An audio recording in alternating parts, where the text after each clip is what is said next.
코로나19 종식에 대한 우리 하나님교회 공동 기도를 같이 읽겠습니다. 전능하신 하나님 아버지, 천지 만물을 섭리하시며 인간의 생사 화복을 주관하시는 하나님의 무한하신 은혜에 감사드립니다. 신종 코로나 바이러스가 또다시 확산되면서 코로나19 재난이 장기와 추세로 접어들고 있는 시국에 저희에게 극복할 길을 열어주시길 간구하며 기도합니다. 지금 신종 코로나로 인해 모든 사람들이 두려워하고 고통받고 아파하고 힘들어하고 있으니 하루속히 이 전염병이 종식되게 도와주옵소서. 더 이상 사망자와 확진자가 발생하지 않도록 막아주시고 속히 백신과 치료제가 개발되어 환우들이 치유될 수 있도록 지혜를 베풀어 주옵소서. 자비하신 하나님, 신종 코로나 바이러스가 또다시 속수무책으로 확산되는 추세에 국민들의 불안과 염려가 증폭되어 패닉에 빠져들어 믿는 자들이 스스로 일어나 자각하고 겸비하여 회개하오니 70번씩 7번이라도 용서하시는 하나님의 자비로 죄사함 받게 하옵소서. 코로나19의 사회적 거리두기 올무에 걸려 우리의 믿음이 훼손되지 않기를 간절히 기도합니다. 성도들의 대면 접촉이 어려워지며 친교의 기회가 줄어들고 있는 현실에 우리가 더욱 성령의 매는 줄로 하나 되어 신실한 믿음을 배양하며 영상 예배와 가정 예배를 통해 복을 받게 하옵소서. 존귀하신 하나님, 코로나19로 인해 경제가 파탄나고 성도들의 살림 형편이 피폐해져 일상의 모든 활동들이 제약을 받으므로 마음속에 찾아오는 두려움을 세상의 그 어떤 것도 줄 수 없는 주님의 평강으로 위로를 받게 하옵소서. 환난 중에 저희가 거할 안식처를 마련해 주시는 예수님의 이름으로 기도하옵나이다. 아멘. 우리 서서 진리의 띠를 띠고 함께 부르시겠습니다.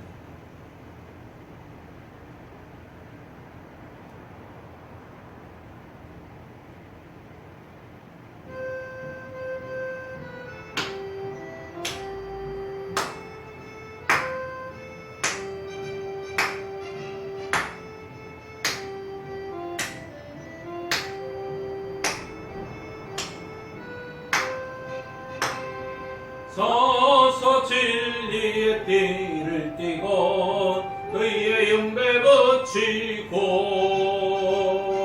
평안의 복음의 신을 신고 믿음의 방패 갖고 구원의 뜻을 쓰고 성령의 검 가지면 악한 마귀 우리에게 덤벼들지 못하리. 아멘. 찬송가 446장입니다.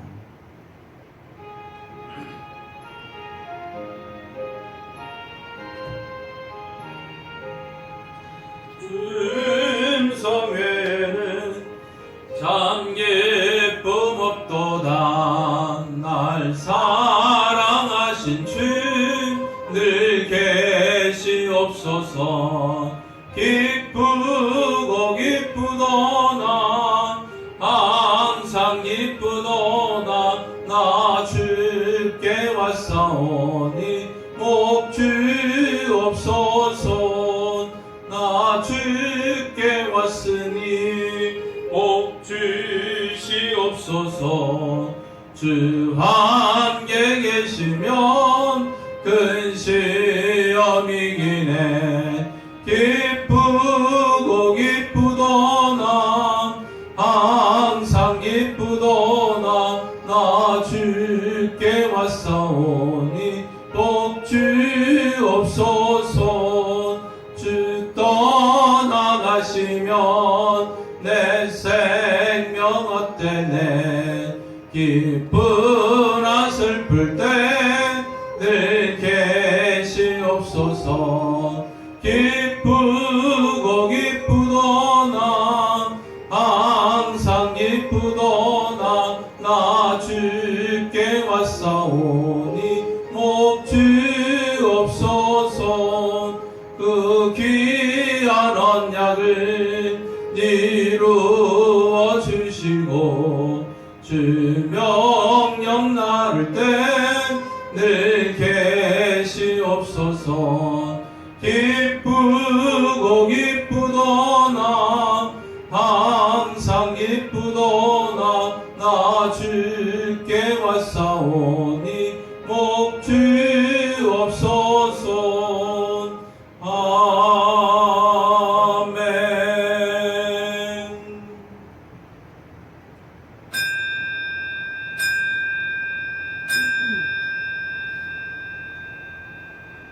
만민들아, 우리 하나님을 송축하며 그의 찬양 소리를 들리게 할지어다.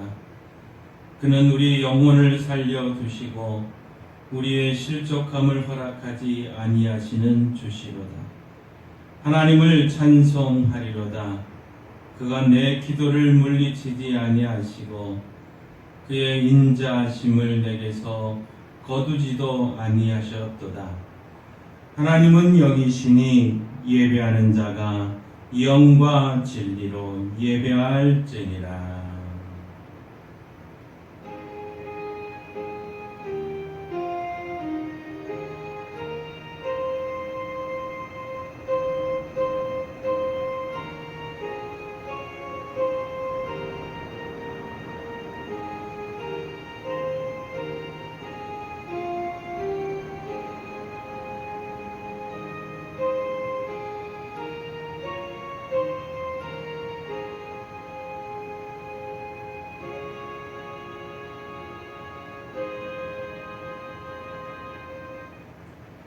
거룩하신 하나님, 주님의 백성들이 마음과 정성을 다하여 비대면 5주차 예배를 드리오니 받아 주옵소서. 크신 사랑으로 함께 하셔서 우리의 마음을 온전하게 세워주시고 무한하신 은총을 내리셔서 두려움에 떨고 있는 성도들을 구원하여 주옵소서. 걱정과 근심에 쌓인 채 방황하고 있는 자들에게는 성령의 감화를 주셔서 평안을 누리게 하시며 마귀의 유혹을 받고 실족하는 자들에게는 속히 끊을 수 있는 결단을 주옵소서. 저희들 모두 오늘의 예배를 통하여 하늘의 신령한 은혜를 경험하게 하시고 의로운 말씀으로 심들을 굳게 세울 수 있도록 도와 주옵소서. 예배의 주관자가 되시는 우리 주 예수님의 이름으로 기도하옵나이다. 아멘.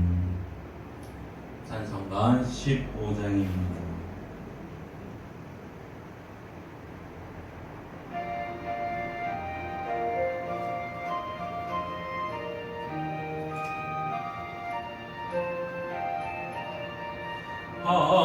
하나님의 크신 사랑 하늘에서 내리사 우리 맘에 항상 계셔 온전하게 하소서.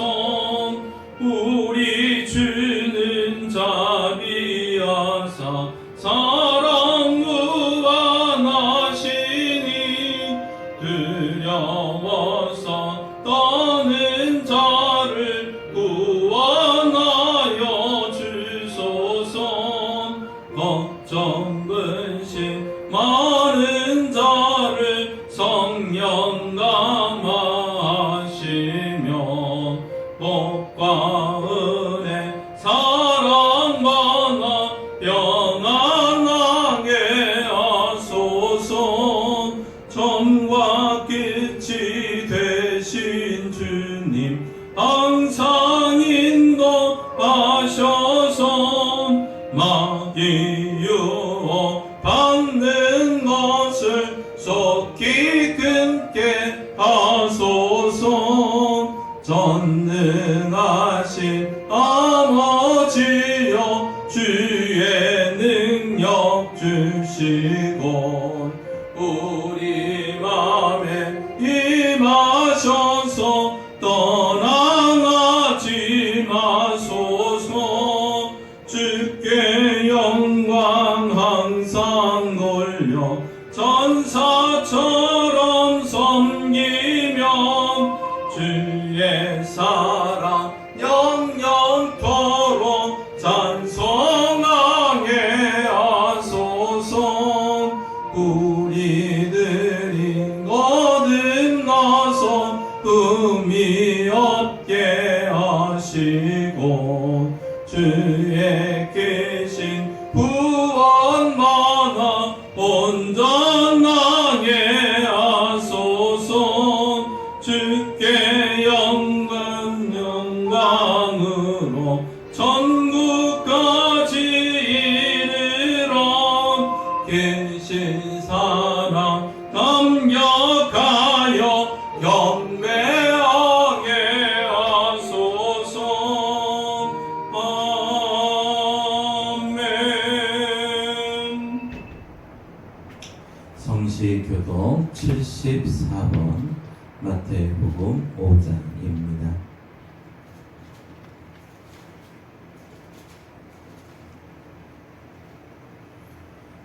심령이 가난한 자는 복이 있나니 그들이 주의 것입니다.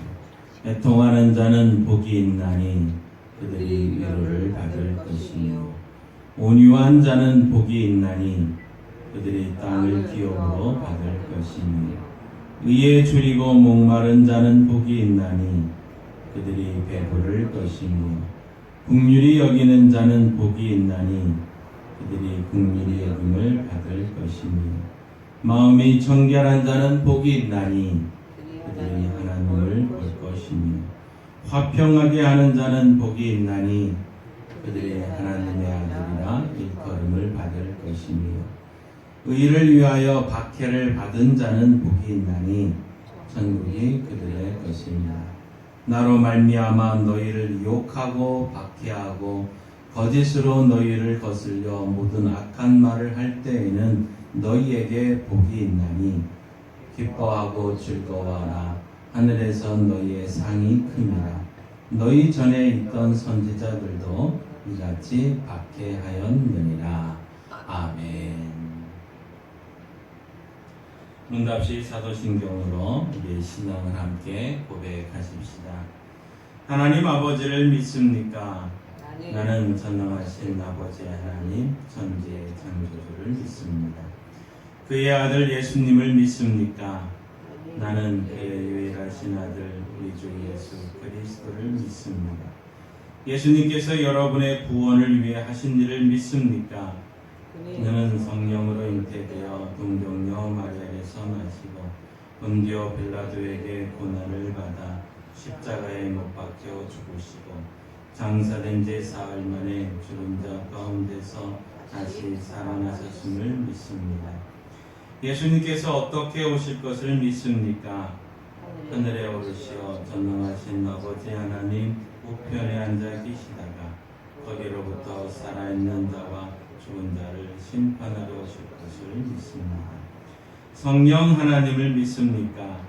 나는 성령을 믿으며 거룩한 공교회와 성도의 교제와 죄를 용서받는 것과 몸의 부활과 영생을 믿습니다. 아멘. 우리 다 함께 지난 한 주간 하나님 앞에 우리 죄악된 모습을 고백하며 회개의 시간을 가지겠습니다.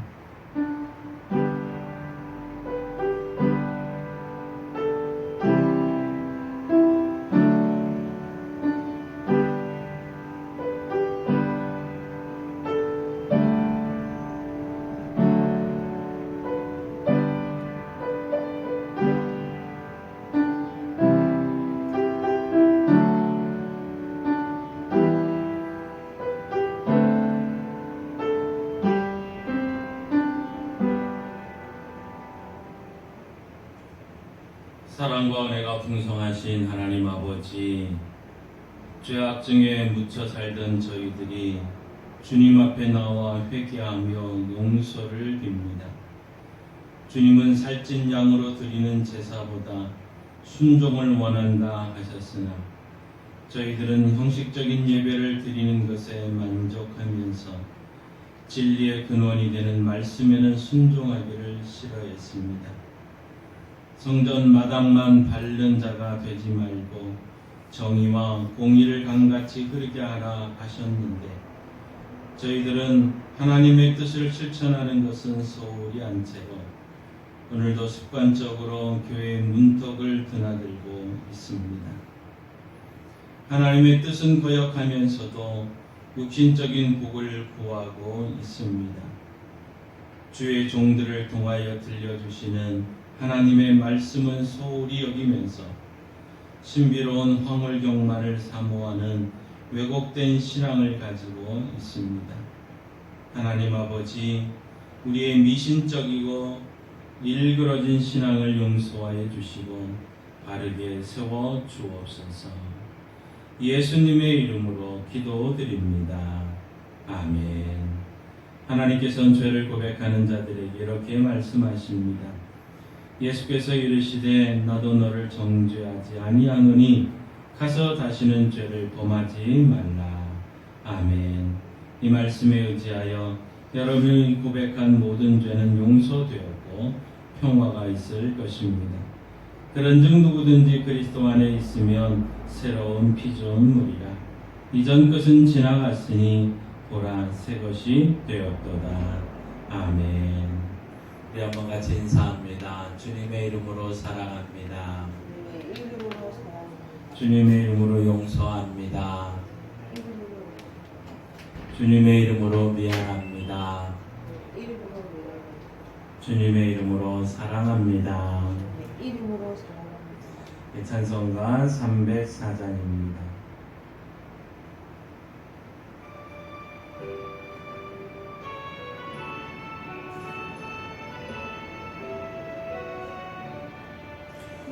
크신 하나님의 사랑 말로 다 영영 못하네. 저 높고 높은 별을 넘어 이 낮고 낮은 땅 위에 죄범한 영혼 구하려 그 아들 보내사 거목죄물 삼으시고 죄 용서하셨네. 하나님 귀신 사랑은 증량다 못하네. 영원히 변치 않는 사랑 성도여 찬양하세. 괴로운 시절 지나가고 땅 위에 영화세할 때 주 믿지 않던 영혼들은 큰 소리 외쳐 울어도 주 믿는 성도들에게 큰 사랑 베푸사 우리의 죄 사했으니 그네 잊을까. 하나님 귀신 사랑은 증량다 못하네. 영원히 변치 않는 사랑 성도여 찬양하세. 하늘을 두루마리 삼고 바다를 멍을 삼아도 한없는 하나님의 사랑 단위로 갈 수 없겠네. 하나님의 귀신 사랑 그 어찌 낫을까.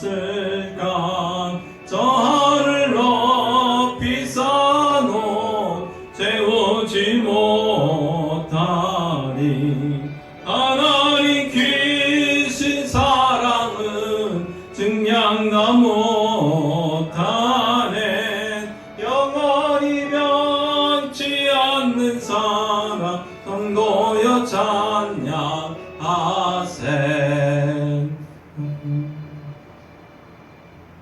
기도하십시다.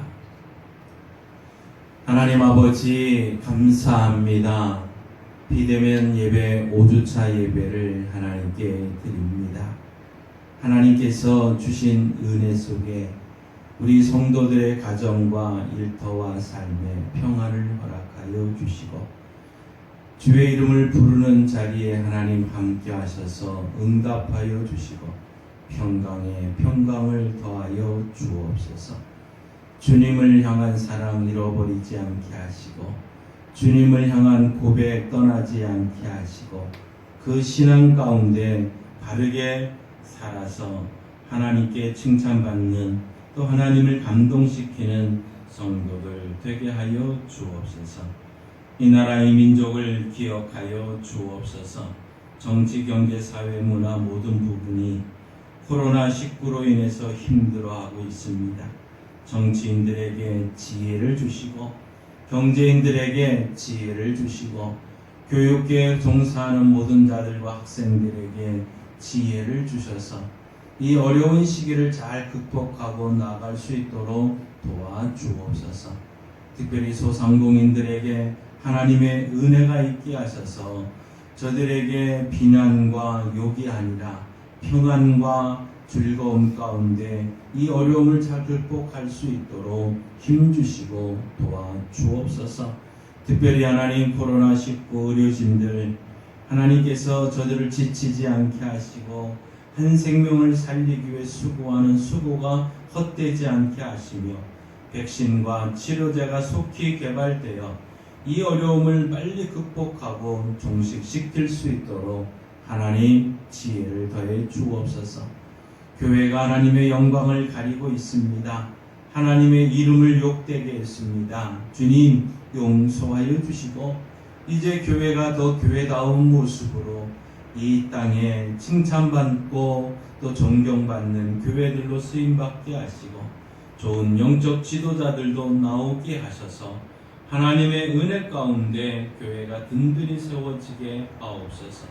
이 어려운 시기를 잘 극복함으로 교회가 세상의 빛과 소금의 역할을 감당함으로 하나님을 기쁘게 사람을 행복하게 세상을 아름답게 하는 역사가 일어나게 하여 주옵소서. 하나님의 말씀을 읽고 듣고 지키는 자가 복이 있다 하셨으니 이 시간 말씀을 읽습니다. 말씀을 듣습니다. 말씀대로 살겠습니다. 도와주옵소서. 예수님의 이름으로 축복하며 기도하옵나이다. 아멘.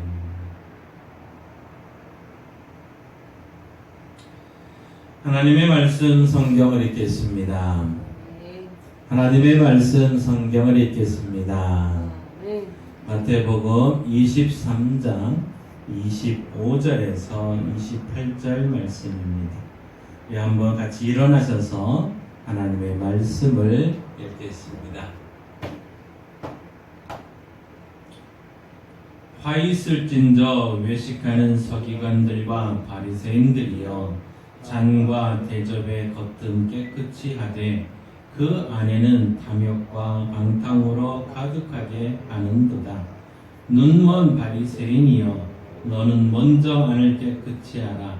그리하면 겉도 깨끗하리라. 화 있을진저 외식하는 서기관들과 바리새인들이여 회칠한 무덤 같으니 겉으로는 아름답게 보이나 그 안에는 죽은 사람의 뼈와 모든 더러운 것이 가득하도다. 이와 같이 너희도 겉으로는 사람에게 옳게 보이되 안으로는 외식과 불법이 가득하도다. 아멘. 내 자리에 앉아서 함께 믿음으로 선포합니다. 저는 예수 믿어 죄사함 받았습니다. 예수 믿어 죄사함 받았습니다. 저는 예수 믿어 구원 받았습니다. 예수 믿어 구원 받았습니다.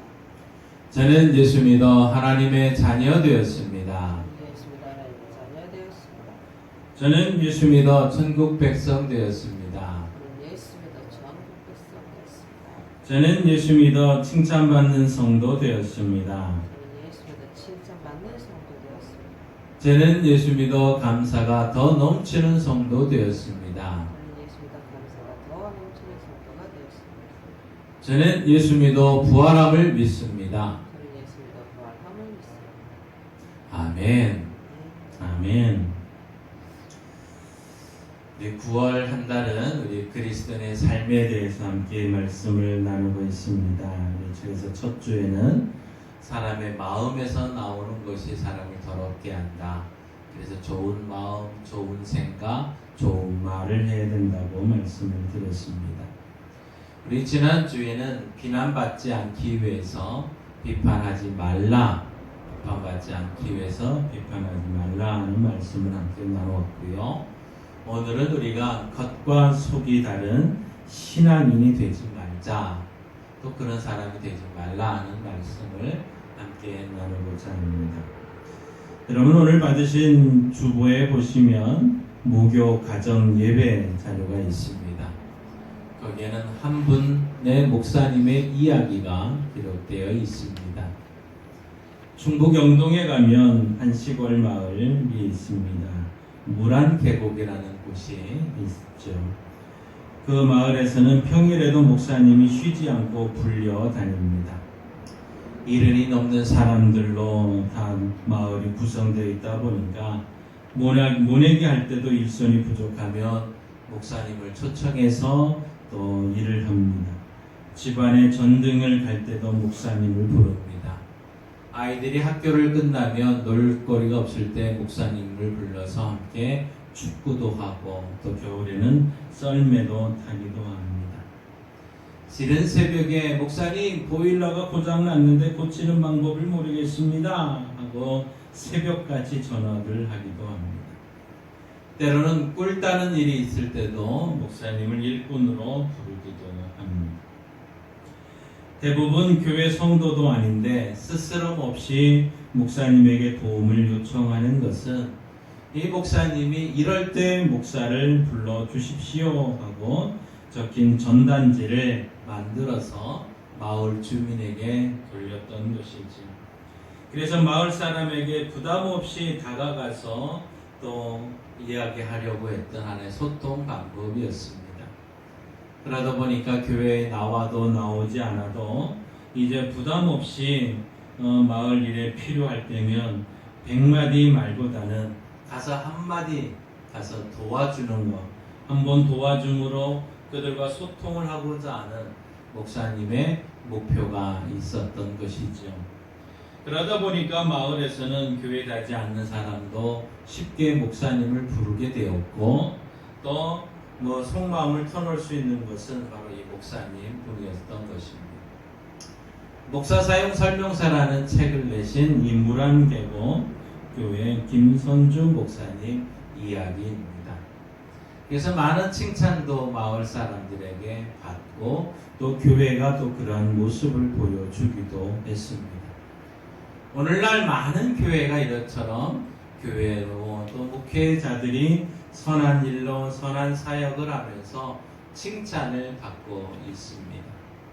그러나 이 코로나19가 시작이 되면서부터 언제부터인가 교회가 또 많은 목회자들이 엄청난 욕을 먹고 있습니다. 이럴 때 우리 욕먹는 우리들이 과연 어떻게 해야 될까? 어떻게 우리는 처신해야 될까요? 사람들이 욕하는 이유가 있습니다. 사회적인 측면으로 보면 욕하는 사회가 됐다는 것이기도 하고 또 하나는 자기 감정을 주체하지 못할 때 욕을 합니다.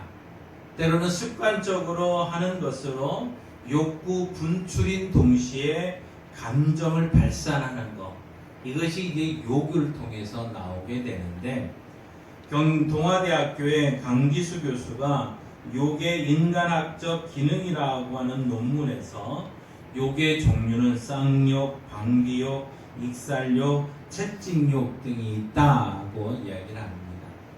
쌍욕은 어떤 것이냐?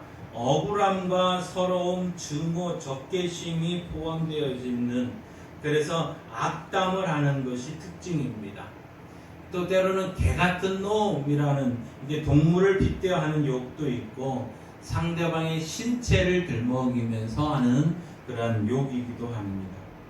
뭐 제기랄 운이 없네 하는 식으로 감탄사로 시작하는 욕이 있기도 하고 때로는 자기도 모르는 게 나오는 욕으로 상황적으로 잘못된 상황을 좀 벗어나기 위해서 스스로 정당화하려고 사용할 때도 이런 욕이 나오기도 합니다.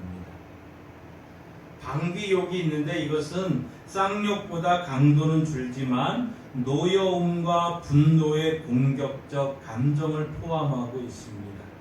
그래서 욕하는 사람의 처지 여하에 따라 성격을 달리하는데 이런 방귀욕은 그래 너 잘났다 뛰어봤자 벼룩이네 하는 이런 욕들은 바로 방귀욕에 속한다고 합니다. 때로는 익살욕이 있습니다. 일상적인 생활 속에서 애칭과 유의가 있는 이런 욕이죠. 귀신 씻다가 까먹는 소리 한다. 오줌에 씻겨 나와 똥물에 헹군 놈. 이런 식의 욕인데 도끼는 없어도 거기에 익살이 있고 유머스러운 웃음이 포함되어져 있는 이런 욕들도 있습니다. 때로는 채찍욕이 있는데 이것은 하지 말아야 될 욕이 아니라 듣지 말아야 될 욕이 채찍욕입니다. 이런 욕은 어떤 욕이냐? 이 돼지같이 처먹기만 하는 놈, 군뱅이 같은 놈, 이런 것은 채찍욕이라 할 수 있습니다. 그래서 때로는 교육적이고 처벌성이 강한 욕이라고 할 수 있죠.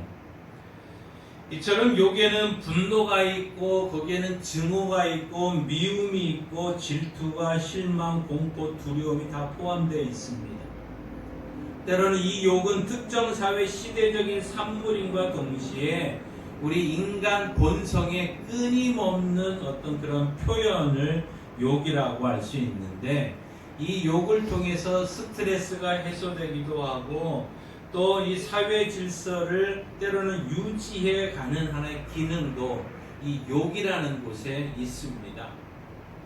그렇다면 성경은 뭐라고 말씀하고 있느냐? 예수님께서는 이 욕에 대해서 뭐라고 말씀할까요?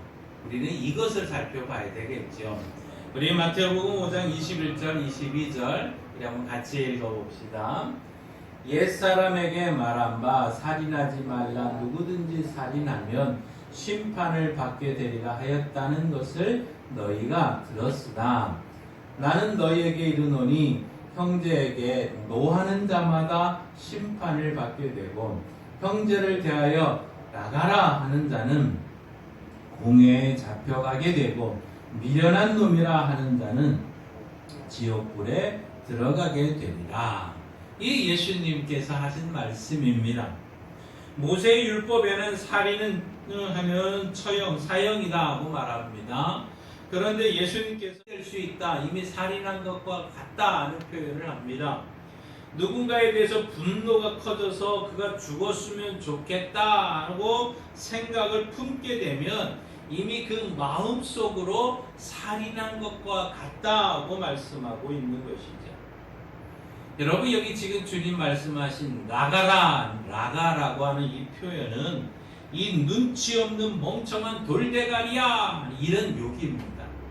이 돌대가리라는 욕이죠. 그러니까 이런 욕을 하는 사람은 공회에 잡혀가고 또 미련한 놈이다. 이 표현은 뭐냐? 바보라는 말입니다. 그러니까 돌대가리, 이 바보 이러한 욕을 하면 지옥불에 떨어진다는 겁니다. 무슨 얘기입니까? 우리 하나님께서는 우리 언제나 마음의 중심을 보신다는 것을 우리는 분명히 알아야 됩니다.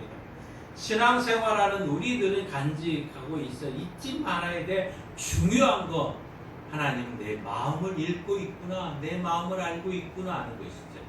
그래서 성경은 뭐라고 말합니까? 악은 모든 모양이라도 버리라고 말씀하고 있는 것이죠. 참 놀라운 것은 그럼에도 불구하고 예수님께서는 성경에 화를 낸 적이 있다는 겁니다. 책망을 한 적이 있습니다. 예수님께서 특별히 당시 종교 지도자들을 통해서 엄청난 화를 내면서 책망하는 모습이 있습니다. 오늘 말씀을 우리 한번 같이 28절 말씀을 같이 읽습니다. 시작. 이와 같이 너희도 겉으로는 사람에게 옳게 보이되 안으로는 외식과 불법이 가득하도다. 겉으로는 괜찮은 것 같은데 그 안에는 외식과 불법이 가득하다는 겁니다. 당시에 사람들에게는 칭찬을 받았지만 우리 예수님에게 꾸지람을 받은 사람들이 있습니다. 그들이 누구냐? 서기관과 바리새인이었어요. 당시 종교 지도자들입니다. 이들이 왜 예수님께 책망을 받았을까요? 또 예수님은 그들을 뭐라고 책망을 했을까? 이 서기관은 어떤 사람이냐? 이 서기관들은 성경을 연구하고 특별히 성경을 잘 가르쳤던 사람들, 성경 교사라고 할 수 있습니다. 또 이 당시에 바리새인들은 어떤 사람이냐? 이 바리새인들은 율법을 정확하게 지키려는 사람입니다. 모세가 했던 말씀, 율법의 그 말씀을 정확하게 지키려고 하는 사람이죠. 그러니까 사람들의 입장에서 봤을 때 바리새인이다, 서기관이다 하면은 얼마나 그들이 하나님을 잘 믿는 사람이라고 생각을 했던 것이죠. 자, 사람들이 그들의 하는 외형적인 모습을 보면 이런 모습을 하고 다녔습니다. 특별히 서기관과 바리새인들은 말씀 상자를 만들어서 이마에 또 팔에 달았습니다. 그래서 하나님의 말씀 잊어버리지 않고 이 말씀대로 살겠습니다 하고 이마하고 팔에 다릅니다. 그리고 옷자락에는 숲을 만들어서 파란 실을 길게 달고 다닙니다. 왜 그랬을까요? 이 두 가지 행동은 우리는 말씀을 가까이 하는 사람입니다. 우리는 하나님의 말씀을 지키려는 사람입니다. 그들에게, 사람들에게 보이려고 했던 행동인 것이죠. 그렇게 외형적인 모습으로 경건하게 말씀을 읽고 또 그런 모습과 모양으로 의복으로 사람들에게 하나님을 잘 믿고 우리는 말씀을 지키고 있습니다 하고 보이려고 했던 행동입니다. 그런데 예수님께서는 이 바리새인들과 서기관들이 그들이 겸손하게 행동하는 것보다는 그들은 교만하게 행하는 행동들을 분명히 보고 있었습니다. 어떻게 교만한 행동을 보였느냐면 회당이나 잔치 자리에 가면 무조건 높은 자리에 앉으려고 했습니다. 먼저 그 자리를 예비해 놓고 있는 게 아니라 무조건 가면은 우리는 높은 자리에 앉아야 돼. 높은 자리를 요구를 했고 앉았습니다. 또 특별히 사람들이 아이고 선생님, 아이고 랍비님 하면서 선생님, 랍비님 하고 부르는 것을 좋아했습니다. 그러니까 사람들은 서기관과 바리새인들을 보려면서 그들의 겉모습과 또 외형적인 그렇게 나타나는 모습만 보고 그들을 칭찬하고 그들을 존경하는 그런 모습을 봅니다. 자, 이렇게 하면 주들은 참 하나님 잘 믿고 신앙생활 잘하네. 그런데 예수님께서는 이 바리새인과 서기관들을 책망을 하십니다. 그러면서 그들은 너희는 어떤 사람이냐? 너희는 겉과 속이 다른 사람이들이다 하고 책망을 합니다. 그리고 예수님께서 그들에게 어떤 비유로 이야기를 하셨냐면 이제 너희들은 겉은 화려하고 아름답지만 속은 지저분한 잔과 접시 같다고 얘기를 합니다. 너희들의 모습은 잔과 접시 같다. 겉은 그렇게 화려하고 아름다운 것 같은데 무슨 얘기입니까? 겉이 예쁜 잔과 접시라도 그 속이 지저분하면 그 잔과 접시에 좋은 물이나 음식을 담아도 먹을 수 없을 정도가 된다는 얘기지요. 너희들은 겉과 속이 다른 사람들이다. 예수님이 책망을 합니다. 그러면서 서기관들과 바리새인들을 향해서 또 뭐라고 얘기를 했냐면 너희들은 회칠한 무덤과 똑같다 하고 얘기를 합니다. 회칠한 무덤이 뭐냐? 겉은 하얗게 칠해서 아름답게 보이지만 여러분 그 무덤 속에는 결국은 썩어진 시체와 뼈가 들어있는 무덤이라는 거예요. 오늘날 이제 명절이 다가오면 우리 여러 가지 많은 곳에 갑니다. 또 봉안당도 가고 또 이미 무덤을 만들어 놓는데 예쁘게 잘 해놨죠. 그런데 우리는 알고 있습니다. 그 속에는 결국은 뼈뿐이라는 거죠. 자, 겉으로는 하나님을 잘 섬기는 것처럼 보였지만 그 속에는 죄가 가득한 사람이기 때문에 이 예수님이 너희들은 겉과 속이 다른 사람이라고 책망을 했던 것이지요. 특별히 예수님께서 이들을 향해서 무섭게 저들의 무서운 말씀을 했는데 어떤 말씀을 했느냐? 너희에게 화가 있을 것이다 얘기를 합니다. 그러면서 너희는 천국에 들어가지 못한다 이 말씀까지 하고 있습니다. 서기관들과 바리새인들 성경을 많이 알고 있고 말씀대로 살아가는 사람인도 알았지만 말씀대로 지키는 행동을 하지 않은 겉과 속이 다른 사람들이다 하고 이야기를 했던 것이죠. 여러분 오늘 우리 말씀을 가지고 좀 더 깊게 한번 살펴보면 오늘 예수님께서 바리새인과 서기관들을 향해서 7번이나 화가 있다 하고 책망을 합니다. 화가 아니라 이것이 복이 되기 위해서는 우리가 하나님 앞으로 나와야 됩니다. 하나님 앞에 토해야 됩니다. 하나님 앞에 나온다는 얘기는 하나님 앞에서 나를 돌아보고 회개하고 바르게 방향을 바꿔 나가야 되는 거죠. 이게 욕먹은 사람들의 취할 태도이기도 합니다. 그런데 바리새인과 서기관들은 이렇게 욕을 먹고 나서는 그들이 분을 참지 못하고 그 분을 토출하기 시작을 하면서 결국은 예수님을 십자가에 못 박는 그런 길로 가게 되는 것을 우리 성경을 통해서 알게 됩니다. 겉과 속이 다르다는 그들은 왜 겉과 속이 달랐을까? 왜 화가 있다고 표현했을까? 우리는 이것을 복이 있다는 표현으로 좀 바꿔서 생각해 봐야 되겠습니다. 자, 먼저 하나님께서는 구원의 문으로 인도하는 자들이 복이 있다는 겁니다. 오늘 말씀 우리 13절 한번 같이 읽어보십시다. 시작. 화에 쓰든 저 외식하는 서기관들과 바리새인들이여 너희는 천국문을 사람들 앞에서 닫고 너희도 들어가지 않고 들어가려 하는 자들도 들어가지 못하게 하는도다. 결국은 반대로 얘기하면 뭡니까? 천국문으로 인도하는 자, 구원의 문으로 인도하는 자가 복이 있는 사람이다 하는 것이죠. 그런데 이 서기관과 바리새인들은 자신들만 구원받지 못할 뿐만 아니라 바로 백성들까지도 구원받을 기회를 막았다는 얘기입니다. 그래서 화가 있다고 말씀하고 있는 것이죠. 예수님을 구주로 영접한 우리들은 다른 사람들도 함께 구원받을 수 있도록 이끌어야 될 책임이 있습니다. 그런데 예수 믿고자 하는 사람들도 막는 역할을 한다면 하나님 앞에 얼마나 우리가 잘못된 일을 하고 있을까요? 저들이 구원받을 수 있는 기회를 우리는 빼앗아서는 안 된다는 것. 그들이 우리가 이단에 빠지는 일이라면 목숨을 내놓고라도 반대해야 되겠지만 다른 때로는 나름대로의 은혜를 체험하고 말씀대로 살려고 하는 것을 방해하는 것은 어리석은 자다는 거죠. 자, 우리 성경에 이런 이야기가 있습니다. 예수를 믿는 부인이 믿지 않는 남편과 결혼했을 때 어떻게 해야 되느냐 구체적으로 말하고 있는데 베드로전서 3장 1절 2절 말씀입니다. 같이 한번 읽습니다. 아내들아 이와 같이 자기 남편에게 순종하라. 이는 혹 말씀을 순종하지 않는 자라도 말로 말미암지 않고 그 아내의 행실로 말미암아 구원을 받게 하려 함이니 너희의 두려워하며 정결한 행실을 봄이라.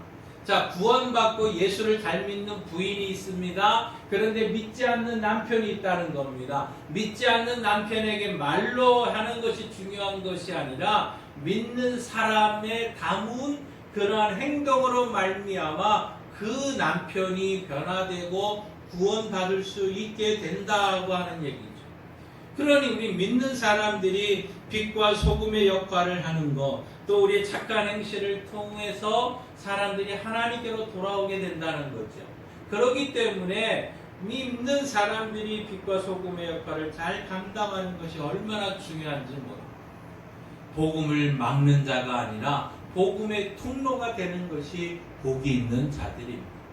우리 교회가 이 땅의 세상의 소금이요 빛의 사명을 보여주기만 해도 사람들은 이게 하나님을 믿는 것이구나, 예수 믿는 것이구나 하고 오게 된다는 사실이죠. 복의 통로가 되는 것이 복이 있습니다. 자, 두 번째로 하나님께서는 예수님을 본받는 사람을 만들어야 복 있는 사람이라고 말씀하고 있습니다. 우리 15절 말씀 한번 같이 읽습니다. 화 있을진 저 외식하는 서기관들과 바리새인들이여, 너희는 교인 한 사람을 얻기 위하여 바다와 육지를 두루 다니다가 생기면 너희보다 배나 더 지옥 자식이 되게 하는구나. 여러분, 이때도 바리새인들이나 서기관들은 이 유대교를 전하기 위해서 바다와 육지를 두루 다니면서 자기 사람들을 만듭니다. 그런데 그렇게 해서 한 사람을 딱 얻어놨는데 결국 가만히 보니까 너희보다 더 배나 지옥 자식이 되게 만들더라. 이래서 너희가 책망을 받는 거.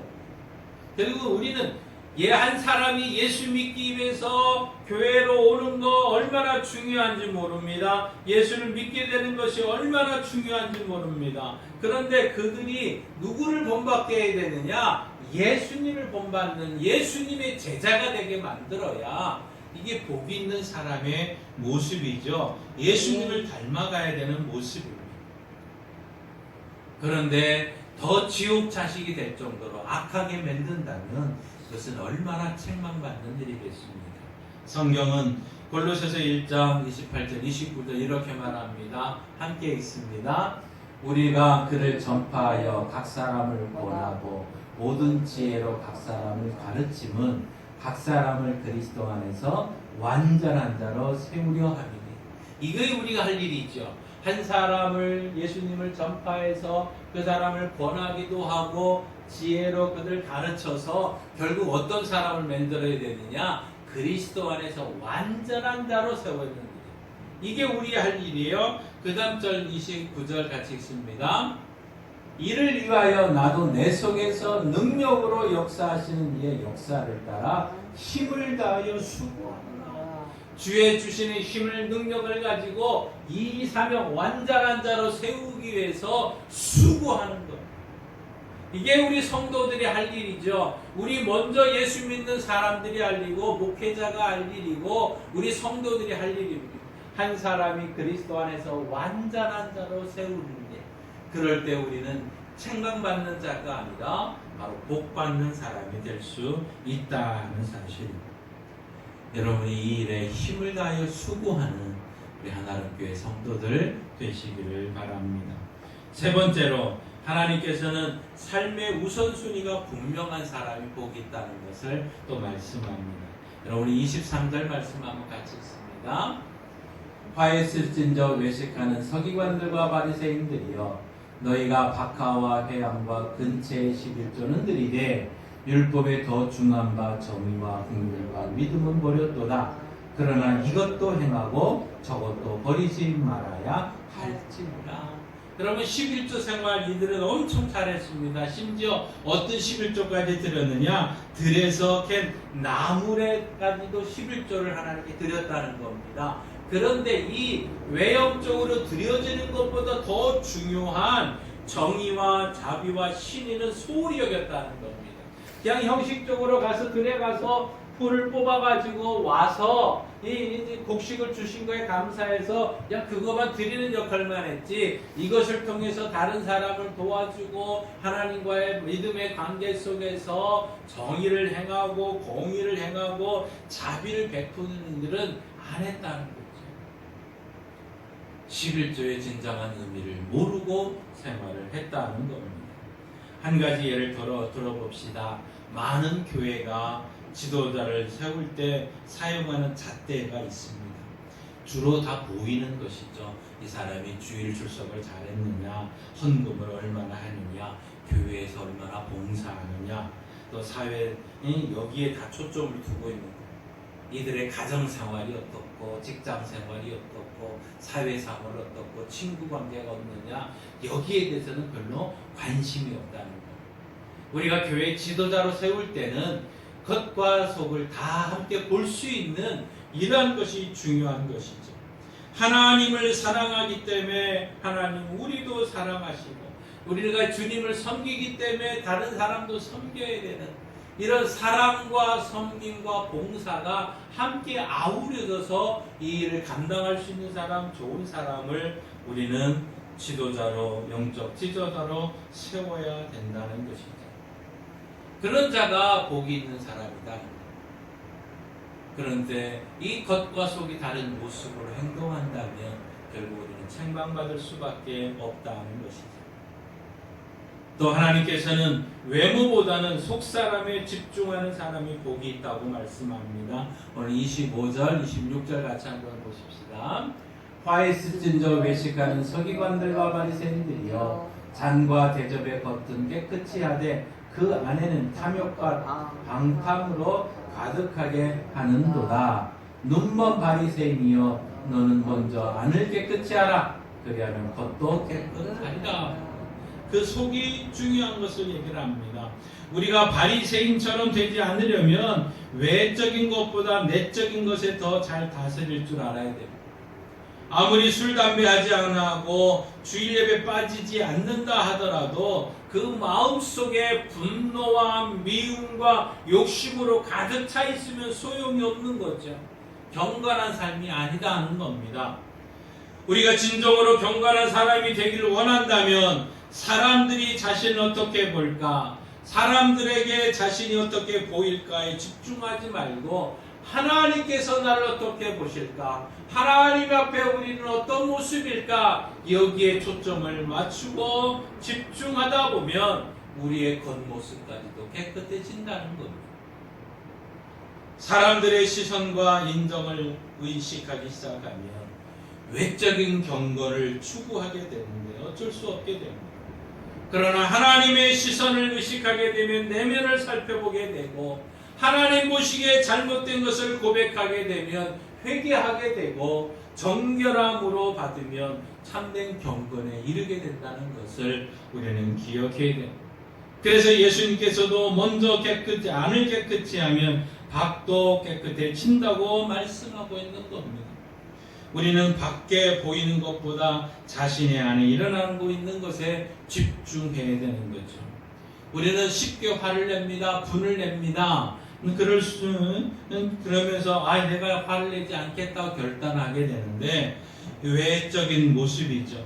근데 진정으로 화를 내지 않으려면 내가 이를 악물고 화를 내지 않으려고 막 그 외형적으로 고생하는 것이 아니라 그 내면의 그 분노의 원인이 무엇인가, 분노의 문제가 무엇인가를 해결을 먼저 하게 되면 겉도 해결되더라 하는 얘기죠. 그래서 성령님은 속을 깨끗이 하고 속사람을 새롭게 하라고 계속해서 말씀하고, 그러기 위해서 우리는 날마다 사람은 나이가 들면서 점점 고집이 세지고 욕심이 많아지고 편견이 짙어지게 됩니다. 그러기에 우리는 더 성령 충만한 삶을 살아야 됩니다. 예수 믿는 사람들은 겉모습은 무너져도 우리의 속사람은 우아하고 은혜로운 사람으로 점점 변해져 가야 하나님 보시기에 완전한 자, 온전한 자로 세워지는 줄 믿습니다. 그래서 예수님께서는 너희는 이 세상에 빛의 자녀로 살아야 된다고 말하고 있죠. 빛의 자녀는 바로 하나님의 말씀을 잘 배우고 그 말씀대로 지키며 순종하는 사람입니다.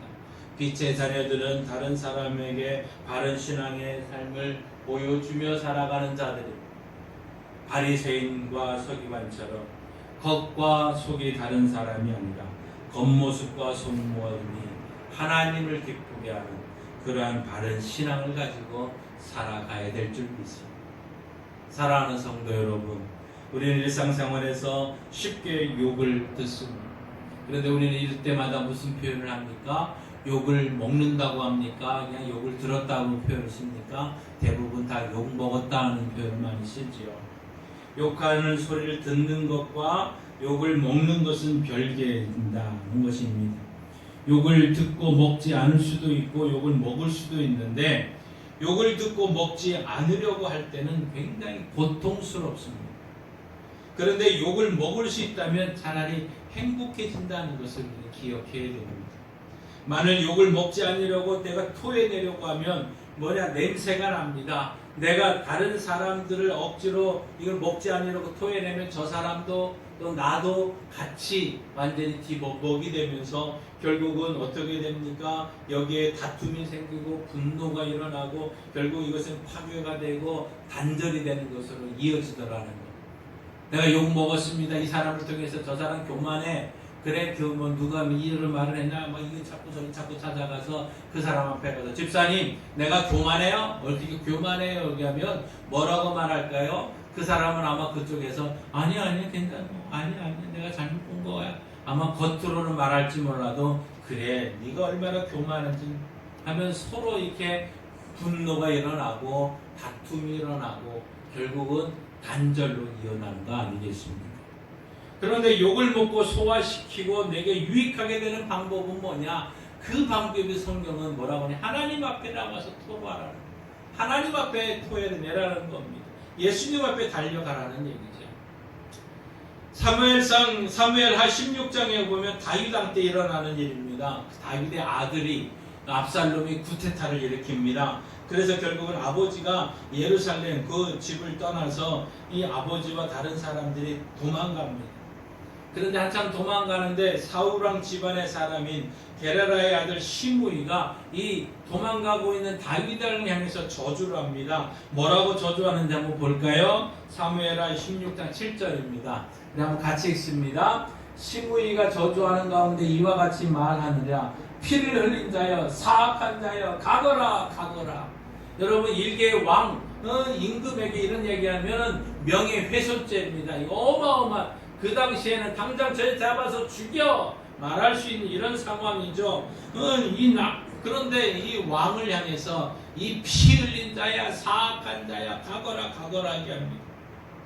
그러자 이 다윗의 군사들이 저 죽은 개만도 못 찬다를 그냥 둡니까? 당장 가서 목을 쳐야 됩니다 하고 가서 목을 치자고 얘기를 합니다. 그런데 놀라운 것은 11절에 다윗왕이 이렇게 말합니다. 함께 읽습니다. 또 다윗이 아비새와 모든 신하들에게 이르되 내 몸에서 난 아들도 내 생명을 해하려 한다네.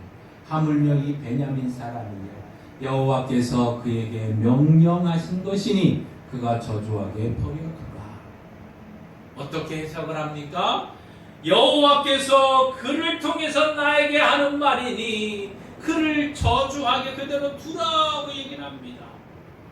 다윗은 시므이를 죽일 수도 있었습니다. 다윗은 자신을 방어하지 않고 이걸 어떻게 합니까? 하나님께 맡겨서 하나님이 나에게 하려고 하는 말을 저 사람을 통해서 하고 있구나, 이렇게 해석했던 것이죠. 다윗은 오히려 마음을 열고 하나님이 시므이를 통해서 주실지도 모르는 그 메시지를 들었던 것이죠. 우리가 욕을 먹었을 때 이런 자세가 필요한 겁니다. 오늘날 이 한국 이 코로나 시대에 우리 교회와 우리 목회자들, 우리 정치인들이 이 다윗과 같은 마음을 가져야 되는 거죠. 국민들이, 세상 사람들이 손가락질하고 소리를 지를 때 이것이 우리 하나님께서 우리를 향해서 하는 채찍의 소리로 들을 때 이런 교회가 새로워질 수 있는 기회인 것이고 성도가 새로워질 수 있는 기회라는 것이죠. 사랑하는 성도 여러분, 그러기에 우리는 이렇게 말할 수 있습니다. 한번 따라해 봅시다. 욕 먹으면 행복합니다.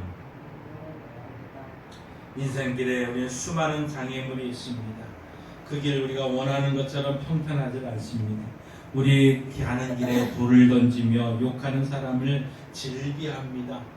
그들은 우리가 하는 일을 의심하고 하나님이 주신 권위를 비하시키면서 우리가 지쳐 쓰러지기를 원합니다.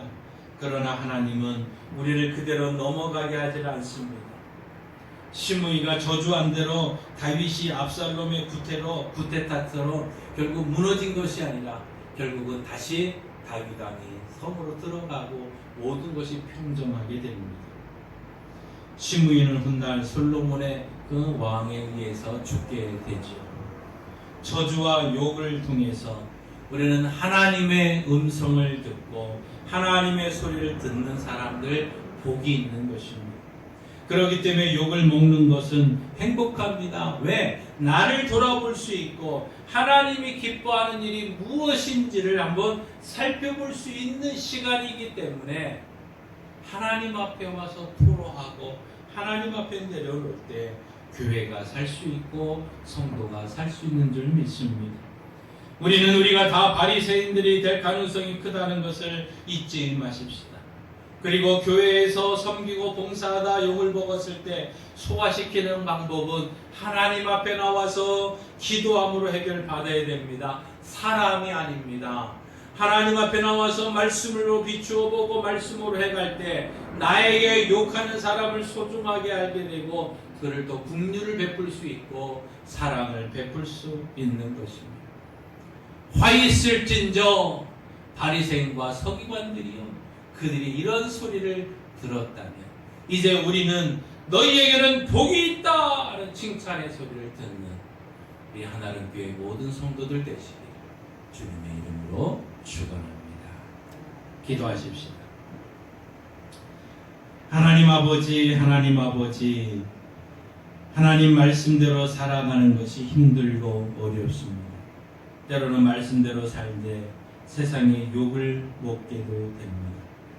그때마다 우리는 하나님 앞에 나와서 말씀에 비춰보고 말씀에 살펴봄으로 다시 한번 하나님 앞에 바르게 살아서 하나님을 기쁘게 사람을 행복하게 세상을 아름답게 하는 성도들 되게 하여 주옵소서. 예수님의 이름으로 기도하옵나이다. 아멘. 찬송가 463장입니다.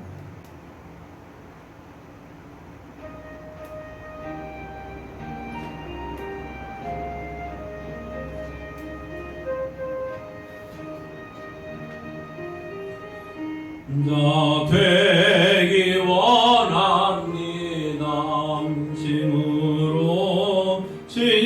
진심으로 신자 되기 원합니다. 진심으로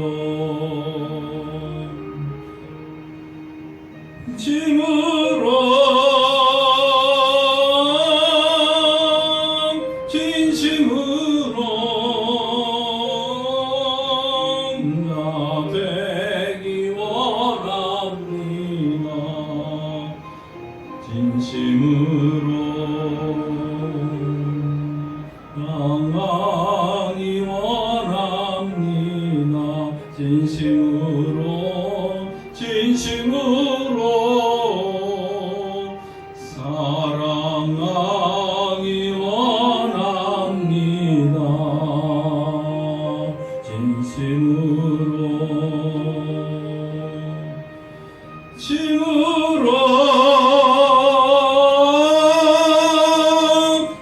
진심으로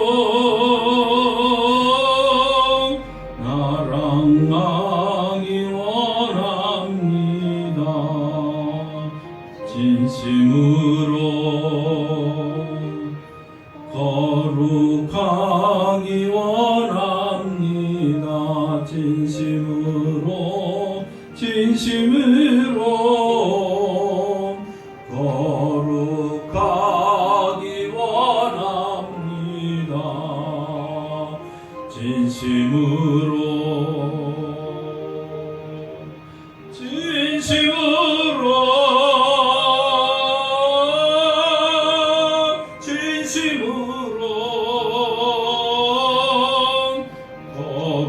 거룩하기 원합니다. 진심으로 주 닮기 원합니다. 진심으로 예수 닮기 원합니다.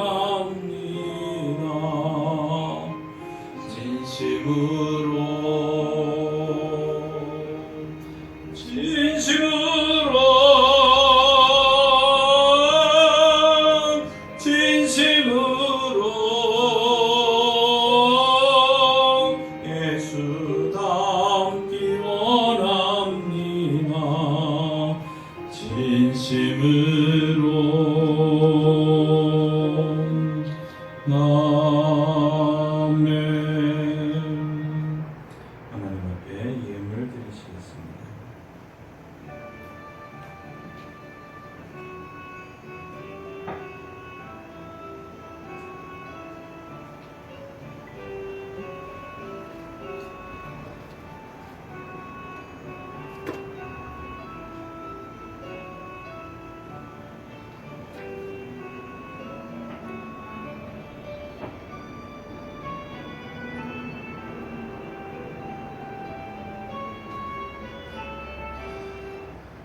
기도하십시다.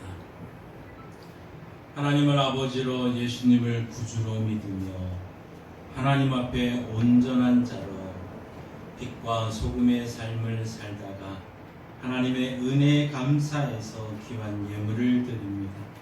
칭찬받고 복 있는 성도들을 가정과 일터를 주 안에서 평안케 하시고 그 하는 일이 복되게 해주시고 또 앞으로 해야 될 많은 일들도 은혜 가운데 나갈 수 있도록 도와주옵소서.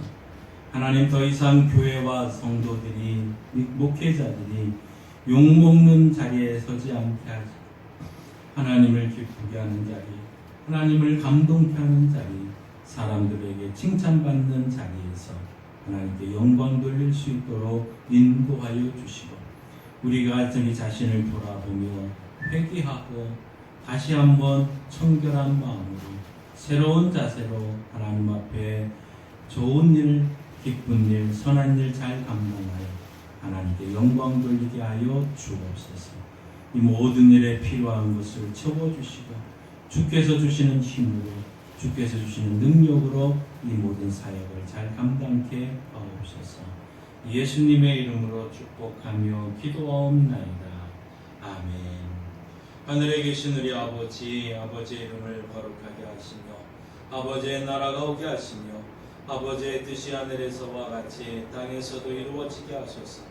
오늘 우리에게 일용할 양식을 주시고 우리가 우리에게 잘못한 사람을 용서하여 준 것 같이 우리 죄를 용서하여 주시고 우리를 시험에 빠지지 않게 하시고 악에서 구하소서.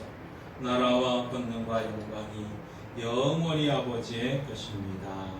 아멘.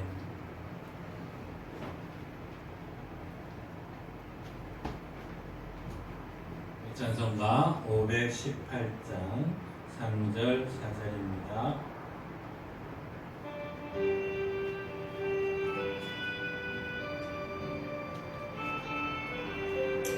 환난 중에 하는 날 예수가 원하신다.